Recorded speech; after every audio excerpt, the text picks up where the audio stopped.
One of my best friends, Maddie, and I started exploring or urbexing a few summers ago. We live in the prairies in Canada, and unfortunately there's a lack of cool old abandoned buildings around, such as hospitals, asylums, factories, or really anything like that around here. What we do have, though, are abandoned farmhouses. Old abandoned farmyards are not too hard to find. We live in a small town about an hour and a half away from a major city. All we have to do is take a few hours out of our day and drive down random back roads for a while. Sooner than later, we'll find at least a couple of good abandoned houses. Lots of people nowadays like to document the buildings or properties that they explore using their video cameras, but Maddie and I both have DSLR cameras and prefer to take lots of pictures instead. When we go out for one of our little adventures every few weeks every summer, we try to be as respectful as possible to the buildings and properties. Most of the time, if there's a no trespassing sign anywhere near the property we're looking at, or if people still clearly look after the yard, we'll ignore it, sigh, and move on to find the next house or building to explore. We also try not to snatch anything from the properties we visit either. First of all, it's stealing. The stuff is dirty and perhaps covered in some kind of mold or debris, and because it feels creepy as well, and wrong in some ways. My friend also believes deeply in the paranormal, so she doesn't want to take any unwanted guests home with her. On occasion, though, we have taken home to clean some bones we had found in some yards, and my friend would grab a few magazines that are in good condition as well. A few weeks ago, she actually took a jacket. But anyway, let's get to the part of the story that I believe most of you are here for. This story took place last summer. It was very hot, in the middle of July, and my car's AC did not work. Both Maddie and I had gotten out of work at around 4 in the afternoon, grabbed our cameras, hopped into my car, and went to Tim Hortons for an ice cap before picking a highway to start from and head out of town. Sometimes we'll go to our favorite spots that we've been to before, which are often close to the highway, or sometimes we'll just start taking some random turns. My 2 windows, along with my sunroof, were wide open to let the breeze into the car, although the hot air was not at all refreshing. This particular day, we drove along the highway for a long while and stopped at one of our favorite spots, just an old farmhouse. After the farmhouse, though, we went straight down a grid road and started making the random turns every few kilometers. Already we were sweating, and even hoped to find a place with a creepy, old, dirty, but cool-feeling basement. The ice in our drinks was melting fast, and we were already more than halfway done drinking them. We decided to take a right on this intersection between many fields. We always head towards large bunches of trees in the distance, as sometimes it's easier to find abandoned houses surrounded by some of these trees. On the road that we had taken the right on, after about a kilometer, there was a farm which was in use, and there were some cows out in the fields. We admired these cute-looking cows as we passed, and then kept searching down the road on either side for a potential place to explore. It had to have been at least 10 kilometers further down the road when I hit the brakes and my 2002 Pontiac Grand slid to a stop on the gravel road. To our left was this beautiful little red house in the middle of this field, surrounded by trees on the property. The grass, weeds, and different plants in front of the property were at least 2 feet tall, and from the run-down look of this house, we knew instantly that no one was visiting or using it. I parked my car on this small patch of grass that most likely used to be the driveway back in its day. The 2 of us got out of the car, sipped our drinks one last time before taking out our cameras, and started snapping photos as we approached the house. Both Maddie and I took pictures of the outside of the house, admiring the beautiful red brick pattern of the old home. The windows had no glass, and the shingles were growing a beautiful green moss. Finally, we moved forward and carefully stepped up the 2 old rotting wooden stairs to reach the front door. It's fairly easy to get into almost any of these old buildings, as the doors are never locked, or had been busted open long ago. I pushed the front door open, although it took a bit of effort, as it seemed the door was uneven with the doorway, or perhaps it was swollen, or something of that nature. I took a look inside first, snapping a picture from the doorway. I cautiously placed one foot inside the house and tested the old floors. It was quite common for some of these old places to already have a caved-in floor, or some that were ready to collapse at any moment. After feeling that the floor was secure enough to enter, I entered the house to what I assumed used to be the living room. My friend followed me in, and we both walked around the room starting to take more pictures. She went off to the right to look at an old china cabinet with a few broken plates on it, whilst I went off to the left by a window and the old rotting couch. We had never had a bad experience exploring before, and we had never had any encounters with anyone except a skunk once. Thankfully, we did not get sprayed. Because of this, though, it wasn't even occurring to us that anything could go wrong, or that we would encounter anything unexpected in our adventures. After taking about 25 pictures around the living room, I moved through the first doorway into the old kitchen. In the kitchen, there was this old Viking-branded oven, a counter, cupboards, and a sink, but on the wall to my left, there was a staircase going upstairs. I called to my friend who was checking out a bathroom where there were raccoon prints in the dirt in the bathtub to tell her that there was an upstairs we could get into. Maddie rushed into the kitchen to take pictures there with me before we would both go up the staircase together. Although we never expected anything to happen, we never ventured to an upstairs or downstairs alone in a house, as it would feel way too creepy. There were 3 different rooms and a closet on the second story, but scattered all over the ground were these old ragged clothes, some books and magazines, some random appliances it seemed as well. I picked a room to look around in, as Maddie went to the other. I remember taking a picture of this old dresser that mostly just had a bunch of junk on it. The shot looked cool though because of how the lighting was coming into the room from a window, when I heard a door slam shut from down the hall. I jumped and poked my head out of the doorway and called for my friend. "Hey, Maddie, was that you?" Maddie peeked out from the room right beside me and whispered in a slightly panicked voice. "No, I thought that was you." Both of us stood in our place, holding our breath to watch the door for a moment. It was also common that doors would get blown open and closed by the wind sometimes, as there was no glass in the windows upstairs either. After watching for a moment, the door was still shut. I quietly said, "I bet it was just the wind. It just died down, I think." Maddie nodded her head and we switched rooms to take pictures in the other, but neither of us seemed to be in a hurry to walk down the hall to the other room. After a few more minutes in the 2 rooms, we both emerged from them and looked down the hall to the last. To our surprise, the door was now wide open. Again, we froze in place. The wind had not picked up again, and I know that I would have heard it swing open if the wind did push it. But nonetheless, the door was again wide open. Neither of us had to speak, because we were both quietly rushing for the stairs to get out as fast as we could and into my car. We ran to my car, climbed in, and I put the key in the ignition. My windows were still wide open in my car. I tried to roll them up, but that's when I realized that when I turned the key, the car wouldn't start. Now I know my car is hella old, and it does act up from time to time, but I also knew it had been working just fine recently. I tried the key multiple times, and tried a few tricks I'd learned from my grandpa to get it going as well, because all I wanted to do was get away from that house. But it didn't seem to matter what I tried. It just wouldn't start.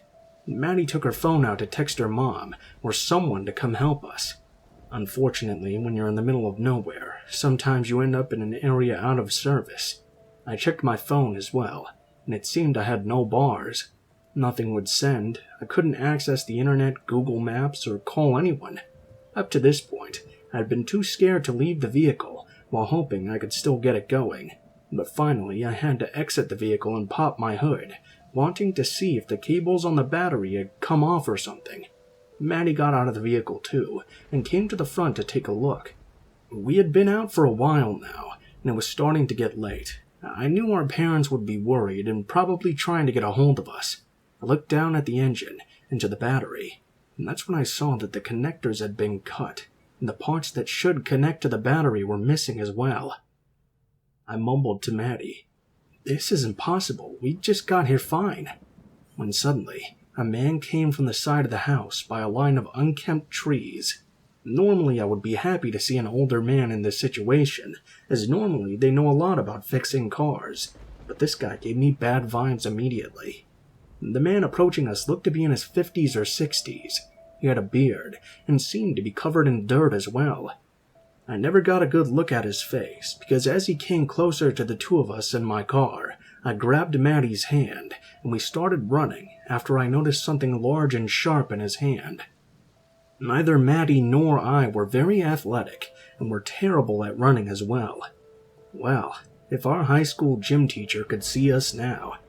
We ran for a long time, and took a turn that we thought would be in the direction our town was.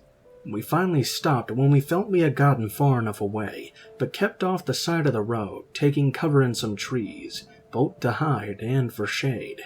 We were both very hot, sweating, thirsty, and probably dehydrated. We checked our phones again, and started walking further, until finally a couple of bars popped up. I called my dad and explained what happened. We found a location on Google Maps and sent it to him, and he would come and get us. It took my dad about an hour to get out to where we were. Both of us were still in shock and panic. My dad wanted to go to the place we had been to, and at least retrieve our gear and lock up my car until another day. Neither Maddie or I wanted to go back, but I know I felt much safer having my dad with us in a working vehicle, so we could get away again if we had to. After a few minutes of driving, we got back to the house. I got our cameras, as my dad took a quick look under the lid of my car, locked it up, and left for home. Neither of us looked at any of the pictures we had taken till the next day, and when we did finally go to look, we noticed that the SD card to our cameras were missing, along with the photos. I did finally get my car back and have it fixed. My dad asked around and described the farm and property, and found that no one lived there anymore, or had in about 20 years. The neighboring farmers also claimed that they don't use the property, but would see kids out looking around every year or so. Maddie and I didn't go out exploring again for the summer, and this summer when we went out, we took 2 other male friends with us, lots of water, and stuck to places we had been to before if it was just us. We've not gone back to that red brick house, and I'm not planning on returning either. I just hope we never run into that man again while we're out. After talking, both Maddie and I are sure that the man was in the house with us for some time while we were there, and probably messed up my car while we were inside. Be safe when you go exploring. There might be dangers you expect, but I don't think we would have ever imagined running into something like this.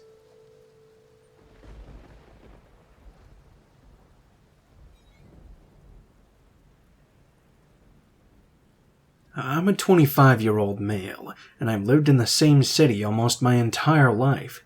I know the place like the back of my hand, and like every city, it has its problems from time to time.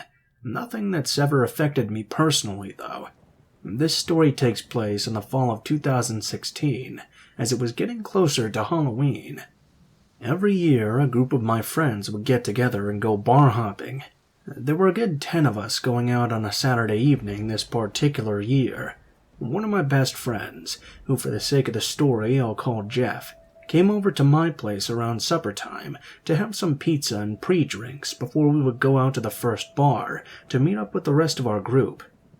Jeff and I were both over 6 feet tall, and both had some muscle to us, although Jeff worked out a lot more often than I did. The point of mentioning this is that we both looked kinda tough, and when we were out with our friend group, we would always sit beside the couple of girls in our friend group, and walk with them if they felt uncomfortable at any of the places we would go to together in an evening. After finishing a good few beers each, we decided to start walking to the very first bar for the evening. This place was only about 10 blocks from my house, and it didn't take very long to walk there at all. Jeff and I had left the house and started walking down the road. It was a bit chilly outside, and the brown leaves on the trees were half on the ground already. I always liked to hear the crunch under my feet walking over them. On the way to this bar, about 4 blocks into the walk, There's this huge park on the left side of the road. There was an area with sand and play equipment for kids. Then there were tons of trees and walking paths that took you further out into the park. While we passed by, I noticed a small red 1980s Buick parked on the side of the road. I couldn't see anyone in the car, and I didn't see anyone near the playground either. It was already getting dark though, and the streetlights were starting to come on. Overall, I didn't pay this any attention, as I know teenagers like to go drink or smoke a little MJ sometimes out in the park. I know both Jeff and I did that when we were teenagers. Jeff and I met up at the first place, and most of our friends arrived shortly thereafter. We ordered a round of shots for everyone, and our night got started. After about an hour or so, we walked across town to a different bar, ordered some more drinks, and shot some pool. The last of our friends met us at this place, and we ended up staying at that particular bar for most of our evening, as they had a special going on for a few drinks that the girls liked. We stayed, and got pretty tipsy. By 1 a.m., we were all walking around town. Every once in a while, a few people would break out of our group, either to walk home or just go off into one of the micro groups from our original one. Jeff and I were walking along with our friend, who I'll call Julia. Julia lived in the same part of town as us, and we didn't mind walking her home since it was getting dark out. To get to her apartment building, we had to pass by the park again that we had passed earlier in the evening. Although I was buzzed, I noticed that the car that had been in front of the park earlier that evening was no longer there. Julia thought it would be a good idea to spend some time at the park before going further towards her place. Jeff and I were still up for a good time, so we agreed, and the three of us made our way to the metal play structure and climbed onto the highest point. The three of us spent a good 15 minutes just goofing around pretending we were kids again, before I stopped at the bottom of the slide and suddenly noticed something. There was a small gravel road running parallel to the park, which would lead to the disc golf course and parts of the walking trails, almost hidden behind some trees. I saw it. It was the red Buick I had seen before. I squinted my eyes to see if I could find anyone near the car, but I couldn't notice anyone in the front seat or lurking anywhere in my line of sight. I mentioned to Jeff that I had seen this same car earlier that evening, but he didn't seem to be very concerned about it. After a few minutes, I wasn't very concerned either. At this point, Julia said that she needed to pee, so I went with her towards the back of the park where the public restrooms were, while Jeff went to find some good trees to take a leak as well. It was one of those old campground-style wooden washrooms that always stunk and had bugs in them. Julia entered the washrooms, and I stood outside to wait for her. I was beginning to sober up more, and I just casually watched along the trees with the bushes around me. And that's when I saw him. About 30 feet away, half standing behind a tree, was a man dressed in a clown costume. The upper half of his body was sticking out from behind the tree, and he smiled.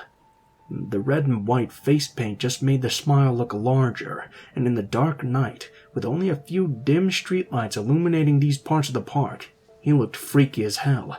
This clown was looking at me. I don't know how long he had been there. Maybe he had been there ever since we saw that car earlier in the evening.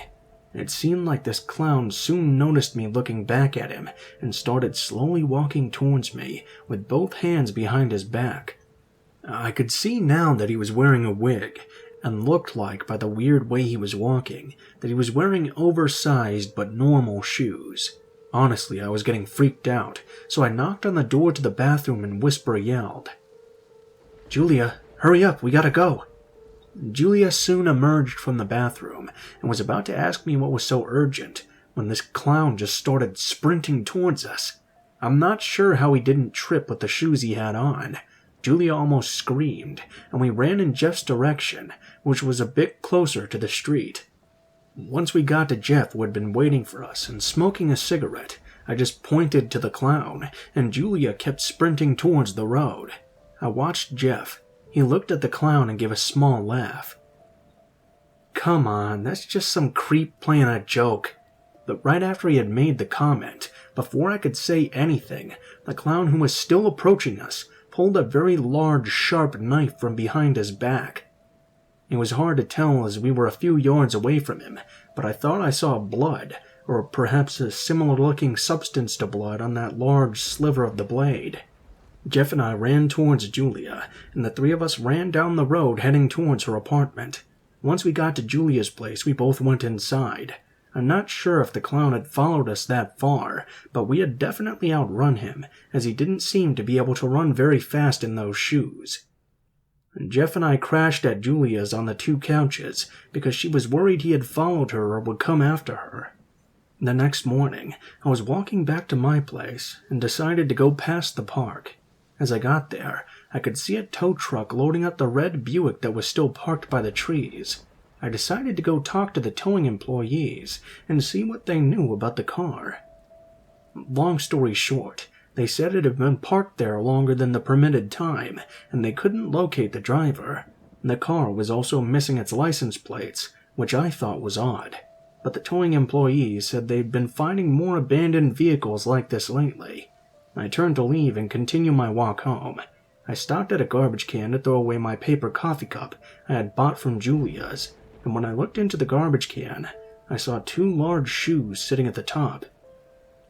I had heard about strange clown sightings around the internet and on the news, but I didn't really think anything about it until I encountered one of those psychos myself.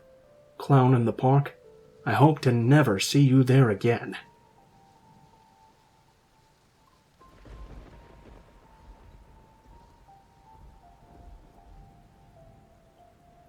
I'm currently a 22-year-old female, but at the time this story took place, I was only 11 years old. When I was a kid, every summer at least once, I would go on a camp trip with my mom and her boyfriend. We had a small, old camper, nothing fancy, as it had a bunk bed with the bottom bed folding into a bench couch, stove, fridge, oven, sink, table/bed, and an unusable bathroom that we used more as a closet. We would pull the camper behind my mom's minivan. On this trip, I would take a friend, and we would take off to a lake about an hour and a half away from home. This lake, which I will leave out the name, had campgrounds, mini-golf, trail riding, ice cream, and more like a small town that the lake would offer. These trips always felt fun and exciting to both myself and some of my friends. We could go to the park and meet other kids, go out for walks, hang out by the fire, and get away with more shenanigans than we could at home. This particular year, I remember we hit the highway, listened to music, and at the same time my friend Paige and I would be goofing around in the back of the van. Although the start of the trip seemed great, and we were looking forward to the next few days, we were not aware of how frightening the trip would get for 2 11-year-olds. The first event that occurred, which maybe should have been a signal to turn around and go home, was when we got a flat tire on the camper while out on the highway. Yeah, a flat tire isn't a big deal, and we were fortunate to have stopped in front of some farmer's driveway, as he actually gave us a tire, not wanting anything in return. Finally, we arrived at the campgrounds, and helped my mom set things up outside the camper before we could go play. The first thing we did was take a walk around them. Our campsite was pretty much looking right at the park and bathroom facilities, and we were jealous that some campsites were much closer to the lake through some trees. We had cut back through the park when we decided to return to the campsite, as it was starting to get dark, and we could see the fire. We were getting hungry for some hot dogs. There was this man walking a dog down the street, we crossed paths with right in front of our campsite. He was about 6 feet tall, slim build, and had a bald, shiny head. He had this adorable golden retriever at his side. He stopped as he saw us admiring his dog, and told us that Bruno was friendly and liked attention. Of course, we stopped to pet the dog, Bruno, who did seem to like attention a lot. The man started chatting with us and asking us some seemingly harmless questions. The man told us he was from some small town that I can't remember the name of. He was tenting, as he came to do some kayaking and hiking. He too asked Paige and me what we were doing there, if we had any plans, and where we were from.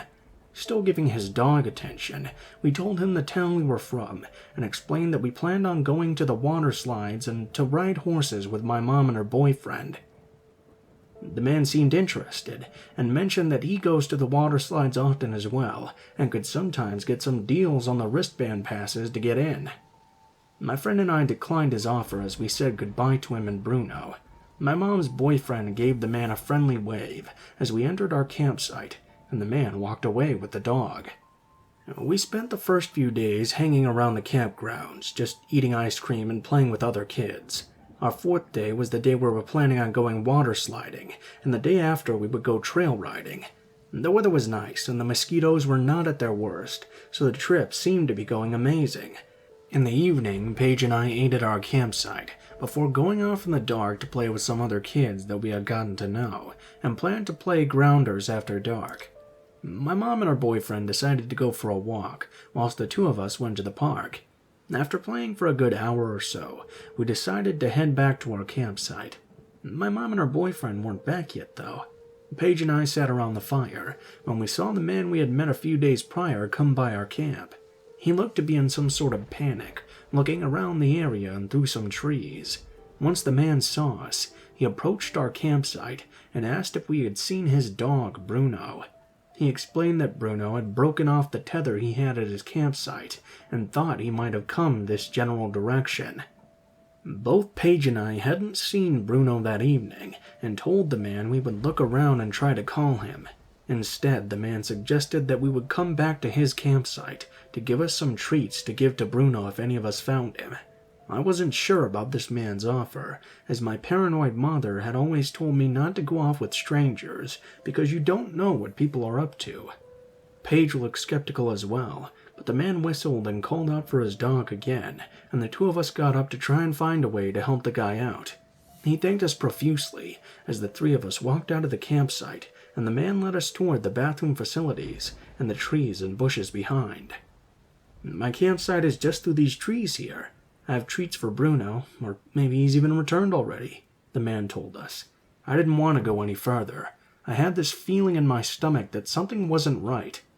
Sorry, I think my mom is back at our campsite now. I think we have to go back. We'll come find you if we find Bruno, though. I told the man, and he visibly got upset and a bit anxious. He argued that without the treats it would be hard to lure Bruno, and he could really use our help. Paige and I turned to walk away when the man tried to grab our arms tight. Immediately I screamed. I knew how packed the campgrounds were and that someone would hear me, although I realize now that people could mistake that scream for kids goofing around or just having a fit somewhere. Luckily, though, right as I screamed, my mom's boyfriend happened to be coming out of the bathrooms. He saw us and ran towards us. "Hey, what the fuck are you doing?" He yelled at the man as he approached. My friend Paige started talking as well. We were helping him look for his dog, but she was cut off when my mom's boyfriend took us from the man, ushering us back towards our campsite as he stayed to have a word with him. Both Paige and I were shaken up a bit as we finally realized what was happening.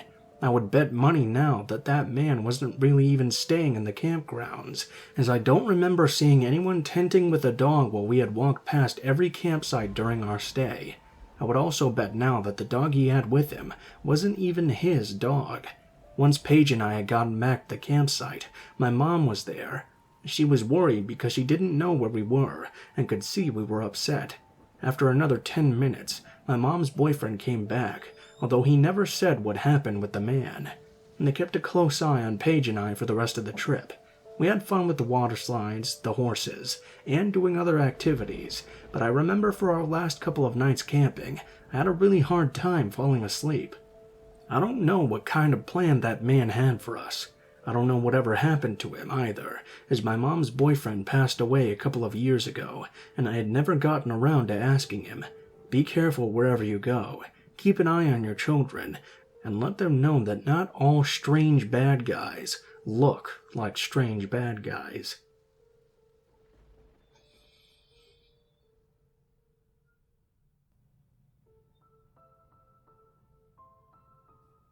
What is up, guys? Blue Spooky here as always. Thank you guys so much for watching, especially if you made it this far to the end of the video. If you guys liked the video, please be sure to like, share, comment, and subscribe, but only if you feel so inclined. As well, I also have another channel where I do true crime videos, and I have another channel I'll be starting soon where I talk about disasters that happen in history and stuff like that. I just want to start doing a bunch of stuff that interests me. As well, on this channel, I'm going to start doing once a week a little mystery type videos or documentaries on dark events and things like that I just find interesting. Maybe some strange diseases or something. Who knows, but I'm sure it'll be very fun and you guys will enjoy it too. I know I'm having a lot of fun making it, and I'm putting a lot of work into it too, so I hope you guys will like it. If you guys want to send in a story to me to read in one of these videos, please be sure to take a look in the description below. There will be links to all of my social media, including my Facebook, Twitter, and Gmail accounts. You can send me a message on any of those, and I'll try to get back to you as soon as possible. If you do decide to send in a story, please be sure to include in the tagline what the name of the story is, the type, if it has one, and how you would like to be credited in the description of the video the story appears in. Special thanks to my artist Alan. He does all of my art for this channel and my true crime channel. He also does commissions, so if you like his work, check him out. He will be in the description of the video as well. If you're curious about the music used in this video, it's always listed in the description below in the order in which it appears, so you can go ahead and check it out there as well. There will be links to the artists. I usually use Miyuji Music or Deblado Studios, so you guys can go ahead and check them out directly if you like them as well. If you have any thoughts or criticisms on this video, please be sure to leave it in the comments below so I can know what I can do to improve in the future. Other than that, I think that's pretty much it for now, guys, so thank you so much for watching, and I hope you guys have a great day.